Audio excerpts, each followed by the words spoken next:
একটা কারণ যথেষ্ট জীবনে কিছু করার জন্য, একটা কারণই যথেষ্ট নিজেকে যোগ্য করার জন্য। হতে পারে সেই কারণটা কেউ তোমার মন ভেঙেছে বলে, হতে পারে সেই কারণটা কাউকে তুমি যোগ্য জবাব দিবে বলে, হতে পারে সবার সামনে কেউ তোমাকে অপমান করেছিল, হতে পারে তোমার বাবা মায়ের কষ্ট দেখে। যে কোনো কারণই হতে পারে তোমাকে সাফল্য দুয়ারে নিয়ে যেতে। তবে শুধু কারণই যথেষ্ট নয়, কারণের সাথে দরকার তোমার জেদ আর তোমার চেষ্টা, তোমার ক্ষমতা আর তোমার শারীরিক শক্তি। এগুলোই কারণ। তোমার জেদ আর তোমার চেষ্টা থেকে ক্ষমতা আর শক্তির উৎস। আছে কি তোমার কাছে সেই কারণ যেটা তোমাকে ঘুমাতে দেয় না, যেটা তোমাকে প্রতি রাতে কাঁদায়? আছে কি সেই কারণ যেটার জন্য তুমি শান্তিতে আনন্দ উপভোগ করতে পারো? আছে কি সেই কারণ যেটার জন্য তুমি নিজেকে বের করে নিয়ে আসতে চাইছো এই মূল্যহীন কর্মগুলো থেকে? কারণ অবশ্যই আছে তোমার কাছে, কিন্তু সেই কারণগুলোকে নিজের ধরন বানাতে পারছো না।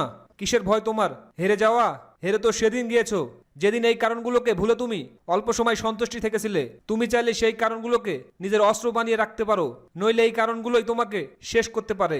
আমি জানি তুমি জীবনে কিছু করতে চাও, এই কারণগুলোকে লক্ষ্য করে।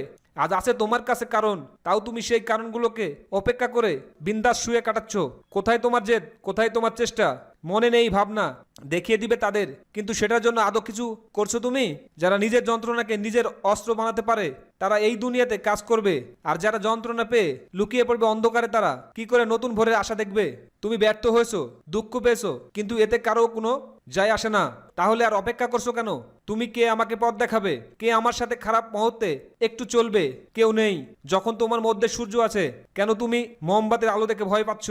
আছে সেই স্বপ্ন তোমার যেটা রাতে ঘুমাতে দেয় না, তাও সকালে উঠে মোবাইল ফোনে নোটিফিকেশন চেক করো। তোমার স্বপ্ন বুঝতে চাইছো, তোমার গুরুত্ব তুমি, কিন্তু তুমি কষ্ট দুঃখ পেয়েও ভুলতে চাইছো। তুমি জানো এই কারণটাই এই রাস্তা।